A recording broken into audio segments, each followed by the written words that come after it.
Apa sih sebenarnya yang ada di pikiran seorang pembunuh? Kok bisa-bisanya dia sampai ngilangin nyawa orang lain? Novel klasik legendaris Crime and Punishment karya Fyodor Dostoyevsky gak cuma ngejawab pertanyaan itu, tapi juga mempertanyakan apa sih sebenarnya makna kriminalitas. Dan ternyata arti dari kriminalitas itu sendiri nggak sesimpel yang orang-orang bayangkan. Berbagai drama moralitas itu disampaikan melalui lika-liku plot novel thriller psikologis yang bikin kita berfilsafat tanpa kita ngerasa berfilsafat. Langsung aja ke bagian intinya. Gue bakal bagi review buku ini ke dalam 4 bagian. Pertama, gue bakal nyampein rangkuman singkat alur dari novel ini. Habis itu gue bakal menyelami lebih dalam tema-tema filosofis yang ada dalam novel ini, mulai dari superioritas, nihilisme, hingga cinta, penderitaan, dan pengampunan. Pertama, kita bakal masuk ke alurnya dulu. Novel ini ngisahin tentang Raskolnikov. Dia itu mahasiswa hukum dropout yang tinggal di Saint Petersburg, di Rusia, tepatnya abad ke-19. Novel ini dibuka dengan menggambarkan gimana sih melaratnya si Raskolnikov ini, betapa miskinnya dia. Bahkan dia sampai harus dropout pun karena dia gak punya uang. Dia sering gak makan seharian, dan untuk dia bisa bertahan hidup pun dia harus menggadaikan barang-barangnya ke tukang gadai. Tukang gadai ini digambarin sebagai ibu-ibu tua yang nyebelin dan dibenci sama orang-orang di sana. Raskolnikov ini bapaknya udah gak ada dan gak diceritain sama sekali di novelnya, tapi ibunya dan adeknya yang perempuan nge-support dia. Jadi Raskolnikov ini adalah harapan keluarga. Adeknya yang bernama Dunya itu kerja sebagai pengasuh di daerah perkampungan, jadi bukan di Saint Petersburg. Dia kerjanya di orang kaya, namanya Svidrigailov. Dunya difitnah ngegodain bosnya nih, si Svidrigailov. Bahkan sampai fitnahnya ini tuh disebar ke warga-warga sekitar, sampai akhirnya Dunya berhenti kerja. Tapi Dunya ini masih pengen ngasih support finansial ke kakaknya. Makanya dia pengen nikahin orang kaya lain yang tinggal di Saint Petersburg, namanya Luzin. Kemudian Dunya sama ibunya itu OTW lah ke Saint Petersburg untuk nikah sama orang kaya ini. Dari berbagai masalah finansial dan masalah keluarga, Raskolnikov pun gak tega dong sama adiknya, dan akhirnya dia cari cara gimana sih biar semua hal itu gak usah terjadi. Raskolnikov berkesimpulan untuk ngebunuh tukang gadai yang dibenci tadi. Raskolnikov tuh awalnya gak ngerasa bahwa pembunuhan itu salah. Nyawa satu orang nih, bahkan orang ini tuh pun orang yang brengsek gitu menurut dia, itu gak lebih berharga daripada ribuan nyawa yang bakal ditolong sama dia nanti. Karena setelah Raskolnikov ngebunuh tukang gadai ini, dia pengen ngambil hartanya, kemudian dia nerusin kuliah, dan setelah dia kuliah, dia bakal menolong orang banyak. Menurut dia, kebaikan yang bakal dihasilkan dari pembunuhan dan pencurian ini, itu bakal melebihi kejahatan dari pembunuhan satu orang brengsek. Akhirnya Raskolnikov benar-benar menjalankan pembunuhan itu. Tapi baru aja dia selesai ngebunuh si tukang gadai ini, ternyata adik tirinya si tukang gadai tiba-tiba muncul, dan akhirnya dia pun terpaksa harus ngebunuh adik tirinya tukang gadai ini karena dia udah nyaksiin pembunuhan itu dong. Sekilas pembunuhan itu kelihatan cuman karena masalah finansial doang, tapi sebenarnya ada alasan lain yang lebih mendalam untuk pembunuhan ini yang nanti bakal gue bahas di bagian selanjutnya. Sekarang kita lanjut dulu ke alurnya. Uniknya, pembunuhan di novel itu terjadi di awal, dan sisanya itu lebih ke krisis eksistensi dan pertanyaan-pertanyaan mengenai moralitas. Perdebatan-perdebatan moralitasnya tuh disajikan dalam bentuk monolog dan dialog. Jadi dia ngelamun sendiri di dalam pikirannya dan juga dia berdebat sama tokoh lain. Nah, setelah pembunuhan ini, kan tadi mama sama adiknya kan OTW ke Saint Petersburg. Nyampelah mereka ke sana, dan mereka kan mau nikahin orang kaya nih.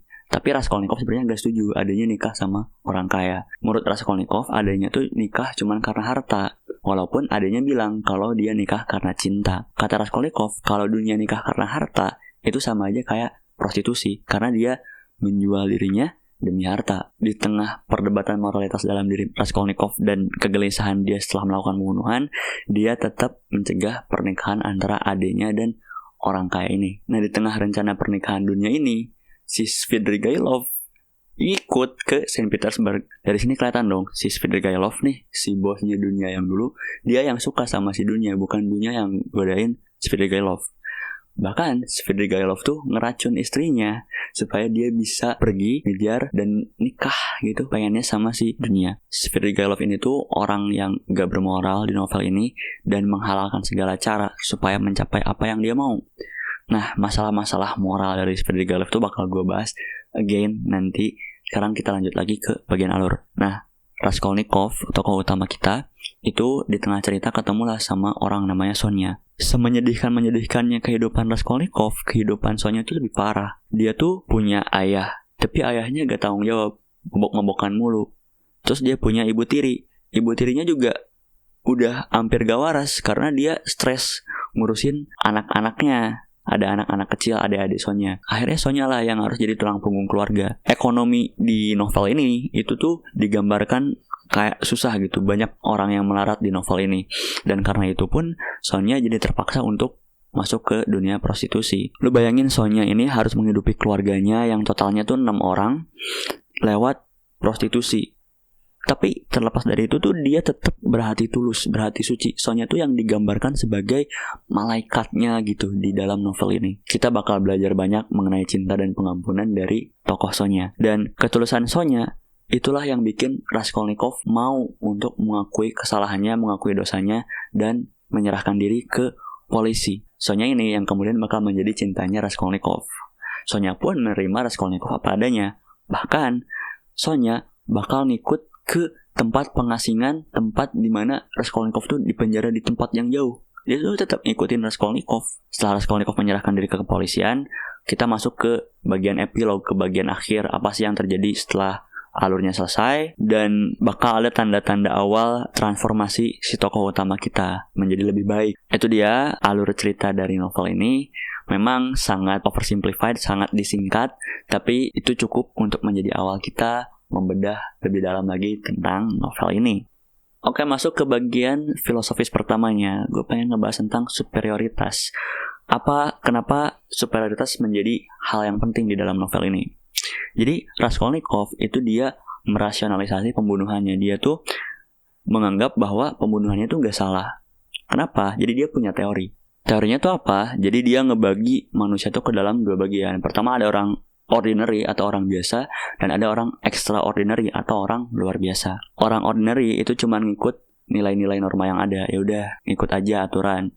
Sedangkan orang-orang extraordinary itu yang menciptakan aturan. Kalau misalnya orang-orang ordinary itu melanggar aturan, maka dia bakal dibilang kriminal. Sedangkan kalau orang-orang extraordinary itu melanggar aturan, dia malah bakal menciptakan aturan baru. Contoh yang disebut berulang-ulang di dalam novel itu adalah Napoleon. Napoleon itu ngebunuh banyak orang, dia ngebantai banyak orang, dia pun pernah menelantarkan prajurit-prajuritnya. Tapi kalau kita lihat sejarah tentang Napoleon, dia selalu dilihat sebagai orang hebat, penakluk. Raskolnikov pun sampai mikir, sebenarnya kalau Napoleon jadi dia bakal tetap ngebunuh si tukang gada ini apa enggak? Raskolnikov tuh bertanya-tanya, kenapa ada orang yang bisa ngebunuh ratusan ribu orang, tapi dianggap pahlawan, dan dia ngebunuh 1 orang aja plus 1 orang lagi gak sengaja itu jadi kriminal. Dia mikir kayak, oh gue gak kriminal dong, karena gue pun ngebunuh bukan tanpa alasan.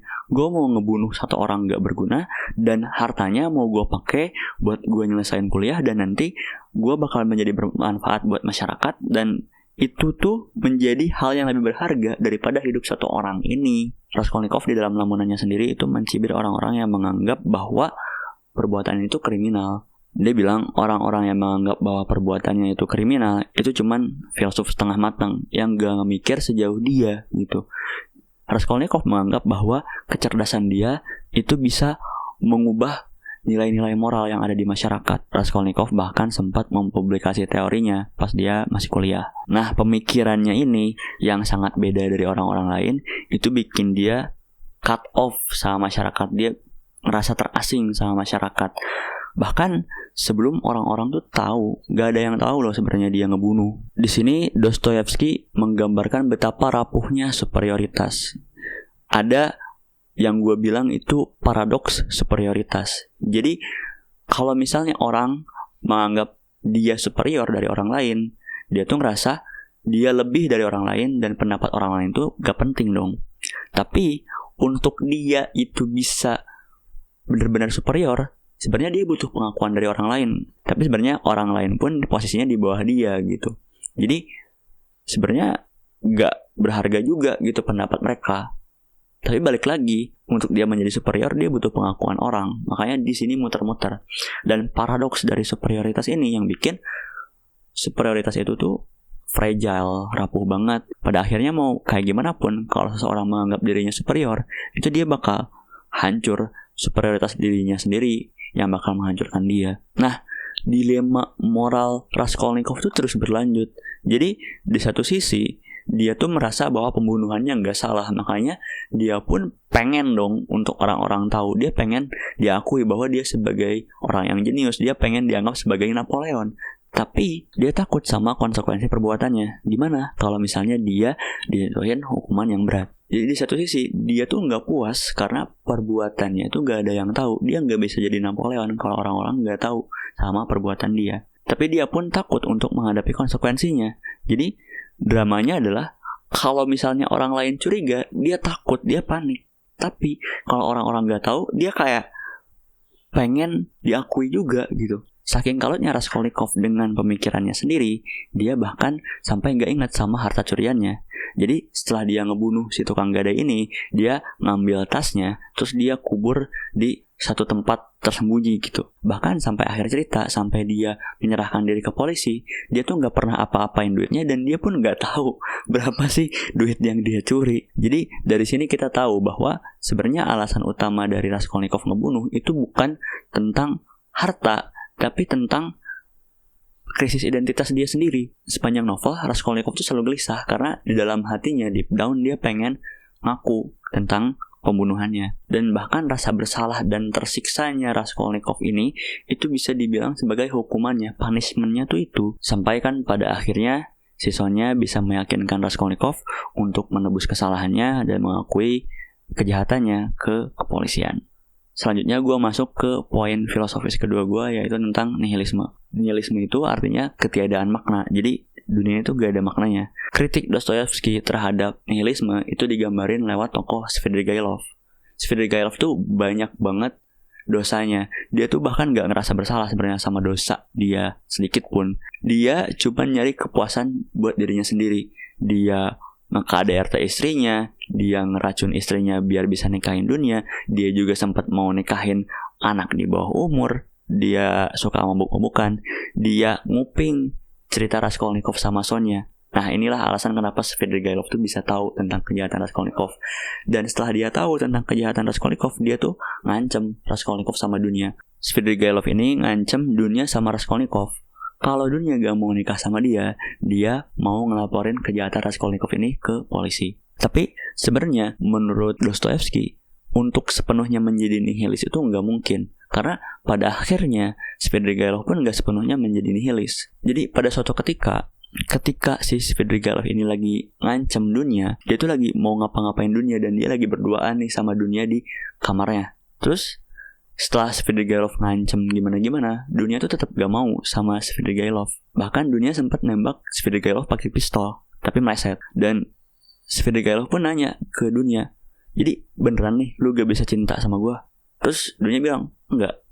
Svidrigailov nanya lagi, selamanya? Enggak bakal. Terus dunia bilang, enggak selama-lamanya. Di sanalah Svidrigailov nyerah dan dia ngelepasin dunia, ngebiarin dunia untuk pergi. Setelah itu Svidrigailov tuh kayak jatuh ke dalam keputusasaan. Jadi yang awalnya tuh dia selalu senang-senang mabok-mabokan, ngejar kenikmatan sekejap terus-terusan, dia tuh merasa ya hidupnya tuh gak berharga lagi karena dia gak bisa dapetin dunia. Dan si Svidrigailov ini tuh jatuh ke dalam dilema juga. Kalau misalnya dia tetap jadi nihilis, dia menganggap dunia itu gak ada maknanya, tapi sebenarnya dia tetap cinta sama dunia. Bahkan dia lebih menghargai hidup dunia, kebahagiaan dunia daripada dirinya sendiri. Kalau misalnya dia gak menghargai kebahagiaan dunia, dia bakal ngapa-ngapain dunia di momen itu. Tapi pada akhirnya tetap dia ngelepasin dunia. Kenapa? Itu artinya dia cinta sama dunia. Dia akhirnya membebaskan dunia. Tapi kalau misalnya at the end dia mengakui bahwa dia tuh bukan nihilis, kalau dunia ini ada maknanya, dia pun berarti ada banyak dosanya dong. Dia tuh secara gak langsung ngakuin bahwa dia banyak dosa karena dunia jadi ada maknanya. Jadi kalau dia nihilis, dia gak bisa karena dia cinta sama dunia. Tapi kalau dia berubah menjadi gak nihilis, dia melihat bahwa dia udah terlanjur banyak dosa banget di dunia ini. Setelah itu Svidrigailov sempat pergi ke suatu tempat, terus dia sempat nginep di sana, dan besoknya tiba-tiba dia bunuh diri. Bunuh diri Svidrigailov itu benar-benar bikin gue kaget, karena Svidrigailov tuh nggak pernah sedih gitu. Tokoh-tokoh lain itu ada gelisahnya, ada sedihnya. Svidrigailov nggak pernah. Dari sekian banyak tokoh, Svidrigailov yang bunuh diri. Padahal tokoh-tokoh lain banyak yang lebih menderita, banyak yang mengalami lebih banyak kesedihan daripada dia. Di dalam novel ini gak dijelasin secara eksplisit sebenarnya kenapa sih Svidrigailov ini bunuh diri. Tapi interpretasi gue adalah Dostoyevsky pengen nyampein bahwa kalau orang melihat dunia ini gak ada maknanya, itu bakal menganggap dunia ini tuh sia-sia dan pada akhirnya dia bakal bunuh diri. Walaupun Albert Camus tentu gak bakal setuju sama pemikiran Dostoyevsky ini, tapi ya at least itu yang disampaikan Dostoyevsky lewat novelnya, atau mungkin ya itu interpretasi gue. Pembahasan filosofis terakhir yaitu tentang cinta dan pengampunan. Pertama itu tentang ketulusan dari Dunia sama ibunya ke Raskolnikov. Mereka tuh mengorbankan segalanya demi Raskolnikov. Padahal sepanjang cerita Raskolnikov tuh bener-bener nyebelin. Pas pertama ibunya sama adanya datang nyamperin dia tuh bete banget. Terus sepanjang cerita dia tuh sering ninggalin keluarganya. Dia juga suka marah-marah, gak jelas gitu. Tapi Dunia sama ibunya tuh tetap tulus cinta sama Raskolnikov. Selain itu juga ada satu tokoh penting yang belum gue sebut dari tadi, yaitu Razumikin. Razumikin tuh sahabatnya Raskolnikov. Razumikin tuh selalu nemenin Raskolnikov. Raskolnikov sakit, Raskolnikov lagi stres, Raskolnikov ada masalah keluarga, Razumikin tuh selalu ada, selalu nemenin. Dan Razumikin tuh seakan-akan pelengkap dari segala kekurangannya Raskolnikov. Raskolnikov tuh sering banget kasar sama Razumikin, tapi entah kenapa si Razumikin tuh tetap aja peduli itu sama Raskolnikov. Ya Razumikin juga marah-marah, kesal sama Raskolnikov, tapi dia tetap bantuin segala kesulitan Raskolnikov. Dan tentunya tokoh satu lagi yang menggambarkan tentang cinta yaitu adalah Sonya dengan segala penderitaannya. Ayahnya yang mabuk-mabukan, ibu tirinya yang gak waras, dan 3 adiknya yang harus dia biayain. Itu sebenarnya keluarga dia tuh adalah tanggungan buat Sonya, tapi Sonya tetap tulus menyayangi keluarganya itu. Sonya ini menurut gue adalah penyelamat sekaligus penyiksa Raskolnikov. Jadi Sonya menyelamatkan Raskolnikov dengan cintanya, bikin Raskolnikov mau mengakui dosanya dan juga pada akhirnya mau mulai hidupnya dari awal lagi gitu. Tapi di sisi lain Raskolnikov juga tersiksa sama Sonya, karena Raskolnikov tuh gak bisa ngerti kenapa sih si Sonya udah semenderita itu tapi dia tuh tetap aja tulus baik hati. Raskolnikov sempat marah bahkan sama Sonya. Raskolnikov bilang Sonya tuh ngejahatin dirinya sendiri, padahal Sonya nggak dapat apa-apa. Tapi itulah ketulusan cinta. Jadi di sini pemikiran Raskolnikov dan Sonya itu sebenarnya sangat bertabrakan. Egoismenya Raskolnikov dan juga ketulusan Sonya. Dan percakapan mereka itu menggambarkan bagaimana individualisme modern ketika bertemu dengan cinta yang tulus. Pada akhirnya setelah Raskolnikov memutuskan untuk mengakui perbuatannya ke polisi, dia ngucapin perpisahan dulu sama adiknya, sama mamanya, dan juga sama Sonya. Dia mengakui pembunuhannya ke Sonya. Dan kalau adiknya itu udah tahu kalau Raskolnikov ngebunuh dari Svidrigailov. Sedangkan mamanya nggak tahu apa-apa. Raskolnikov tuh pengen banget buat ngasih tahu mamanya. Ketika pertemuan terakhir Raskolnikov dengan mamanya, Raskolnikov tuh nanya ke mamanya, sebenarnya mama bakal tetap sayang sama aku gak kalau misalnya aku melakukan sebuah hal yang buruk gitu. Tapi Raskolnikov tuh benar-benar takut. Raskolnikov pada akhirnya gak sanggup buat ngakuin kejahatannya ke mamanya. Dia tuh sangat takut untuk kehilangan cinta mamanya. Jadi mamanya tuh ditinggal sama Raskolnikov tanpa penjelasan. Gak tahu tuh Raskolnikov ngilang kemana. Sampai mamanya tuh pun stres gitu, karena itu sampai sakit-sakitan. Melalui gejala psikologis yang dialami Raskolnikov, kita belajar tentang punishment dia. Hukuman dia itu apa? Rasa bersalah itu adalah the ultimate punishment buat Raskolnikov. Meskipun begitu, pengampunan itu tetap mungkin, terutama lewat cinta. Karena dengan cinta, Sonya tuh bisa memaafkan Raskolnikov. Asalkan Raskolnikov mau mengakui kejahatannya ke polisi dan dia mau menebus dosanya dengan hukuman yang akan dia terima. Pada akhirnya sampai epilog, Sonya nunggu bener-bener sampai Raskolnikov bakal keluar nanti. Dan karena cintanya Sonya, Raskolnikov mau mengakui kesalahan dia, dan dia pun mengaku bahwa dia bukanlah Napoleon seperti yang dia kira sebelumnya. Dia mengakui kalau dia bukan extraordinary. Itu dia pembahasan gue mengenai novel ini. Kritik Dostoyevsky tentang moralitas itu sangat unik karena dia menyampaikannya lewat si tokoh protagonis. Tokoh protagonis di cerita-cerita sederhana itu seringkali ya orang baik aja. Tapi sebenarnya mayoritas dari kritik Dostoyevsky itu ditaruh di dalam protagonisnya. Jadi hal-hal yang menurut Dostoyevsky itu harus dihindari, itu tuh ditaruh di si tokoh utama. Sebelum pada akhirnya tokoh utama kita bertransformasi menjadi seorang yang lebih baik mengakui kesalahannya. Jadi yang dikritik itu adalah karakter utamanya. Terlepas dari seberapa sukanya gue ke buku ini, memang sebagai novel klasik, bahasanya itu sangat muter-muter. Kalau dia mau ngejelasin suatu tempat, itu panjang banget dia untuk ngejelasin suatu rumah, dia ngejelasin suatu pohon doang, suatu jalan tuh sangat panjang. Terus juga dia tuh ketika ngomong orang, dia tuh ngejebut satu orang tuh dengan banyak nama. Razumikin, si sahabatnya Raskolnikov, itu kadang disebut Razumikin, kadang disebut Dmitri Prokofyevich, kadang dibilang Prokofiev, kadang dibilang Razumikin. Kadang kita sampai bingung sebenarnya dia tuh ngomongin apa sih, karena dia ganti-ganti nyebut nama satu orang yang sama. Tapi untungnya di versi yang gue punya itu ada list of characters dan juga nama-nama panggilan dia. Jadi gue nggak bingung. Kalau misalnya gue bingung, ini lagi ngomongin siapa sih? Itu gue lihat lagi ke sini. Gue juga harus mengakui kalau pembahasan gue tuh sangat jauh dari kata lengkap. Gue cuman sedikit banget ngebahas tentang Razumikin, padahal Razumikin itu salah satu tokoh yang penting. Kemudian gue juga gak nyebut tentang Luzin, si orang yang mau nikah sama dunia. Gue juga gak bahas tentang cerita keluarganya Sonya lebih mendalam. Gue gak bahas bapaknya Marmeladov. Gue gak bahas ibu tirinya, padahal penderitaan ibu tirinya tuh menjadi cerita psikologis yang bener-bener menurut gue menyayat hati gitu, penderitaan ibu tirinya si Sonya ini. Tapi memang mustahil gue untuk ngebahas secara utuh novel sepanjang ini dengan pembahasan yang mendalam ke dalam suatu video YouTube. Isi video ini pun adalah interpretasi gue. Dostoyevsky itu nggak bilang bahwa ini benar itu salah, tapi Dostoyevsky menyajikan ide-ide melalui tokohnya. Kalau ada tokoh A sama tokoh B lagi debat, itu nggak dijelasin sebenarnya yang mana yang benar. Dan kedua tokoh itu punya argumen yang kuat. Kalau misalnya lo udah baca novel ini dan kesimpulan lo beda, silahkan sampaikan.